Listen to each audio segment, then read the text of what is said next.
Bismillahirrahmanirrahim. Assalamu alaikum. Asad Yaqub here, and I welcome you to a wonderful video on IELTS reading time management.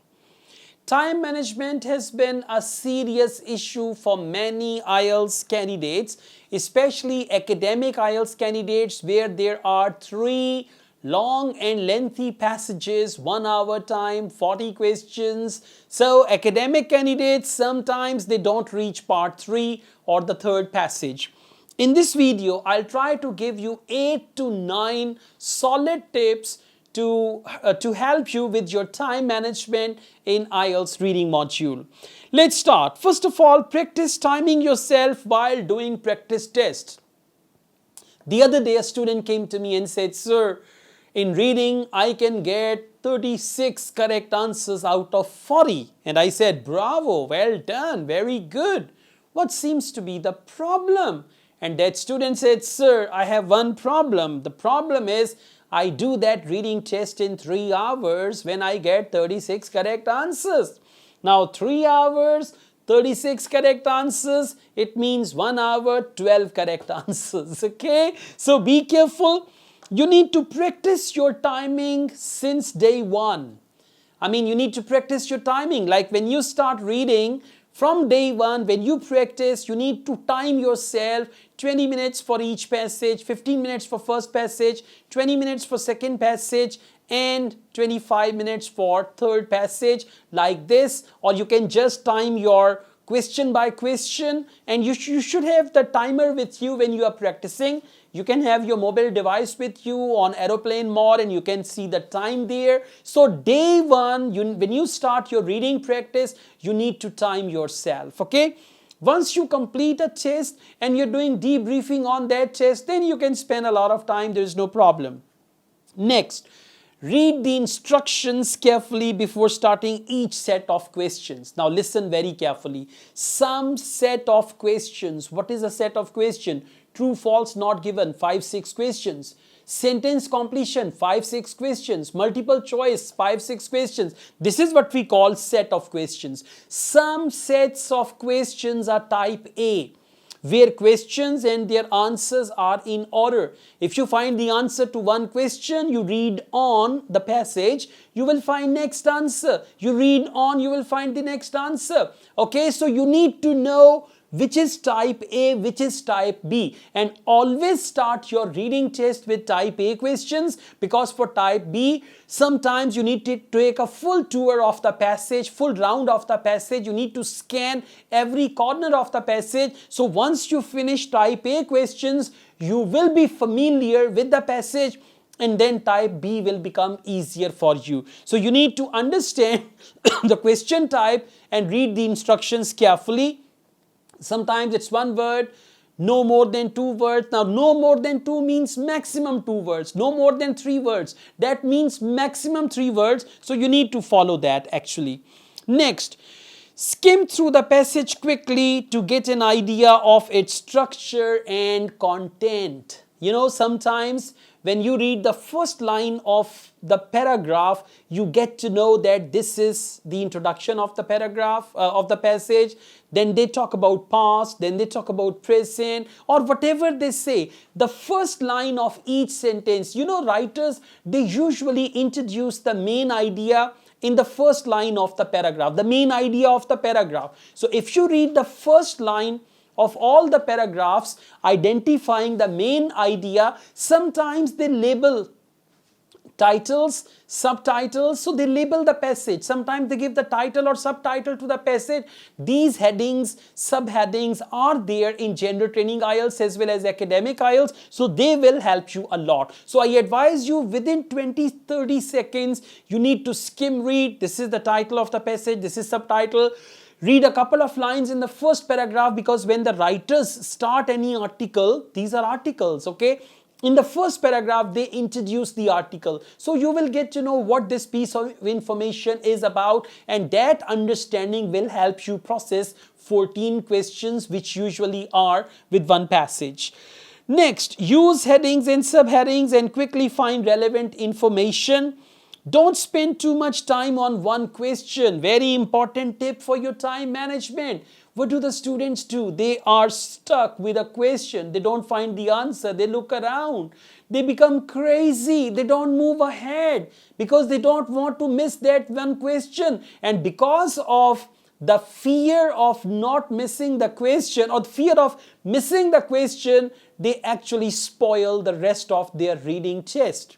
Okay, once a student told me, sir, one question was so confusing, it took me 5 minutes to find the answer, but even after that I got confused and I guessed the answer and I went on, and this spoiled my time management. You need to have the tendency that if you're looking for the answer, if you find the answer good, leave the question, move on to the next question. Okay, and sometimes if you find one set of questions very confusing, leave that and start with the next one. Always try to start with type A questions, questions like sentence completion, multiple choice questions. Then we've got true, false, not given, yes, no, not given. These question types are easier than which paragraph contains the following information, where you have to take a full round of the passage. Okay, so time management is very important, and time management is all about 40 questions management, question type management, right, and all that. Don't waste time rereading the entire passage to find an answer. This is another approach, rather silly, that I'll read all the passage. One of my students said, well, I found this approach, first I read first paragraph, then I go to all the questions. If there is any answer, I just do that. Then I read next paragraph, then I read all the questions, then I read next paragraph, then I read all the questions. So if this approach is okay, but for that you need to read all the passage, and you have 1 hour for 3 passages. Your purpose is not to read all the passages. Your purpose is to answer the questions. So that's why quickly answer the questions. Okay, just you need to scan the passage, reach the right place where there is the answer, and you will find the answer. Keep track of time as you move through the questions. You should know that I am on the first passage and 40 minutes left. It's time to move to second passage. You should know I am on the second passage and I haven't transferred my answers to the answer sheet and only 20 minutes left. So some students, they get involved into the passages. They dive so deeply into the passages that they cut themselves off from their surroundings. There are the time announcements. There are the warnings. Please don't forget to transfer your answers to the answer sheet. The same thing happened with one of my female students. She was so lost in the reading passage that she forgot to transfer the answers to the answer sheet, and in the end, when the examiner said pen down, stop writing, and then she realized she hadn't transferred any answer to the answer sheet, and then she requested them, and they said, okay ma'am, we will just see to it, don't worry at all, it will be sorted out and all that. And they didn't sort out anything. She got very good band in other 3 modules and 1 band in reading. Okay, so be extra careful with that. Use the process of elimination if you're not sure of any answer. If you're not sure, you can eliminate. For example, it's multiple choice. You can eliminate 3 wrong options, right? And there is no negative marking in case of multiple choice, in case of true, false, not given, yes, no, not given, list of headings.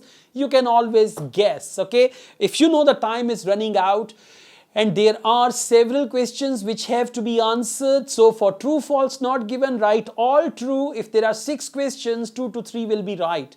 Write all false, 2 to 3 will be right. If it is yes, no, not given, write all yes or all no, because the proportion of yes or no is more than not given. Okay, for multiple choice, if there are 7 questions, write all A's or all B's, at least 1 or 2 will be right. So this is only in case of emergency, when things are going out of control. Last couple of minutes left, and don't forget to transfer your answers to the answer sheet. They will not give you any extra time for that. And finally, practice, practice, practice, and whenever you practice, time yourself, use a timer, use a clock. In actual exam, they will not allow you to take any sort of mobile device, any sort of wristwatch or anything like that. So it's a good idea to practice using the clock. In actual exam, there will be the clocks. So you can practice using the clock and you should know how much time is gone, how much time is left and all that. Okay, thank you so very much. Once you practice, everything will be fine. I've got a student who got 9 band in reading and he said after 50 minutes, I was looking around, my reading test was all completed and he was academic IELTS student, okay? So if you practice, time management will not be an issue.